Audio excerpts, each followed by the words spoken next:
Yo, what the deal? It's your boy X.E.L. Welcome back to the channel. Thank you. Yes, you. Thank you for coming back. But if you are new here, please do me a favor and like, subscribe, hit that bell notification. That'll let you know when I drop another video. And today, I believe Sonar just released a new update, update 2 to the 2026.04. So we're going to kind of check it out and just kind of see if they added anything new or not.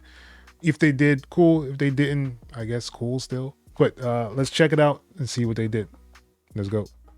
All right. So I just downloaded Cakewalk Sonar. This is the May 1st edition. Today is like the 3rd, I think, something like that. So let's kind of see what's going on, what's new, and what did they do in here. All right. All right, so the band lab effects and instruments, we already knew that. Let's see. All right, so improve CFX import in complex next projects with nested bus folders. So they have bus folders now inside of the next projects, it looks like. I didn't know they didn't have that in there. Maybe something I'm gonna check out. All right, improve memory management of XSampler optimization of pitch stretching. Okay. We may try this out to just try to see how the pitch stretching is inside of Sonar. All right. All right, so this was the 6063 update. This was all the other stuff that they added in that. So these are just showing you what they added for those different updates that they had so far this month. So let's get into Cakewalk Sonar. All right, so as you can see, my screen is fixed. If you've been watching me do these videos for the updates, this has actually been fixed. This is the build 078. Basically, I didn't have my enhanced UI turned on, so that's why I was kind of doing flaky stuff. I'll kind of show you guys where that is. So if you go up to your edit and you go to preferences, and then you go down to display, right? And you have this enable DPI awareness. This is what was off. I had it turned off, and yeah, then you hit apply and okay, and then it should fix those issues that I was having, I should say, with the startup menu being like halfway cut off and all that stuff. So that was the fix for that. All right, so I'm just gonna do an empty one, and we're probably gonna mess with an XSampler, kind of see how the stretching is, if it's been improved or not. So let's try that. All right, so here is the XSampler. You can pretty much drag and drop stuff in there. So let's see if we can just find a sample from online. Let's try by key. Let's do C. Let's say mood is dark. Let's try that. Let's try instrument 2. Let's just do a piano. All right, so these are a whole bunch of different pianos in here, and I'm gonna try like maybe a 2-bar loop. Let's see what this one. All right, so let's use this one. Will it let us drag and drop it here? And it does. Cool. All right, so we have this sample here.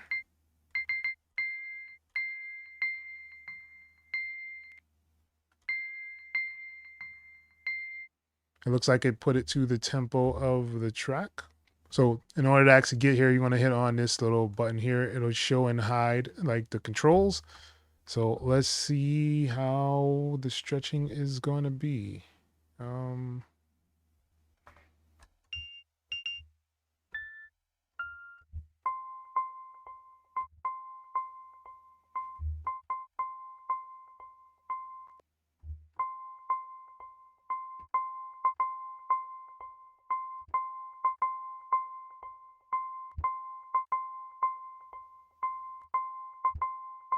All right, so that's a 1-bar stretch mode. We're going to use the music on there. You have an option for filters. You can do like a low pass, high pass, band pass filter. There's a pitch shift right here to change the pitch and the shift on it.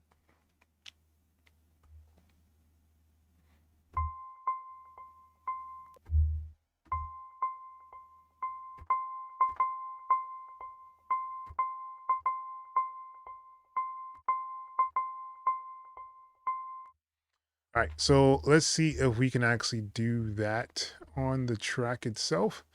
So let's do a loop. And I have mine set to like a little 4-bar loop already. And let's see if it'll let us record. Hit on this.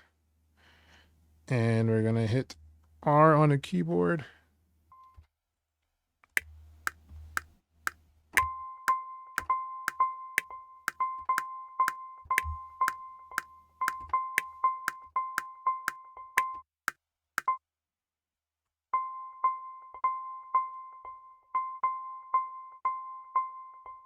All right, and we're just going to quantize these and kind of keep everything together. Let's move this one.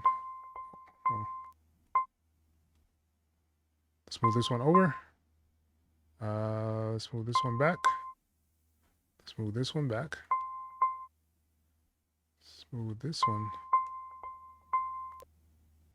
All right. So basically you kind of want, you can do like a 2-bar and then kind of stretch it out and kind of see how that goes.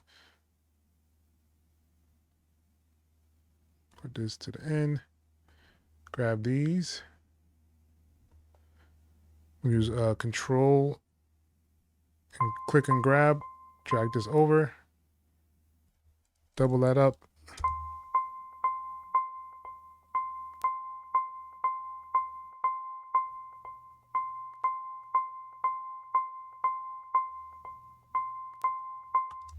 All right, so we have that there.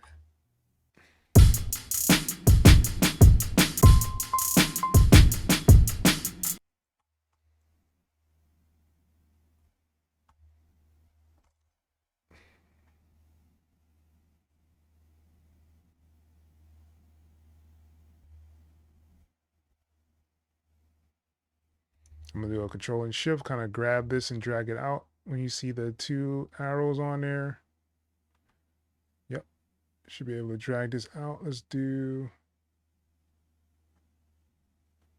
8-bar loop.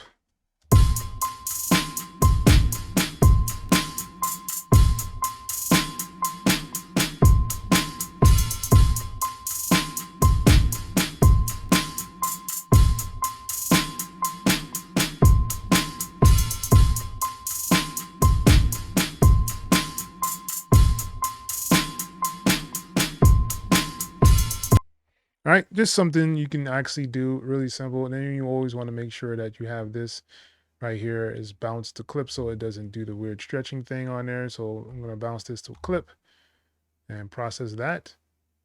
That is one of the things I do wish we can kind of not have to do inside of a cakewalk, but I understand the, you know, the process of it and kind of get it to where why they actually kind of do it. But I wish we didn't have to, right? And I don't necessarily like the way it stretches, just to be honest with you guys. Like, I think the stretching could be a little bit better, and I have it on the best elastic stretching thing that they have, but it still sounds like it's dragging along in the track, which is kind of weird, but you know, it is what it is. This is just a quick update that they actually did. Just wanted to kind of show you guys what they did, and we're learning as we're going along. Hope you guys really enjoyed this one. Make sure you are liking, subscribing to the channel. Make sure you are sharing and all that good stuff. And once again, it's your boy, X.E.L.O. Until next time, people. Peace.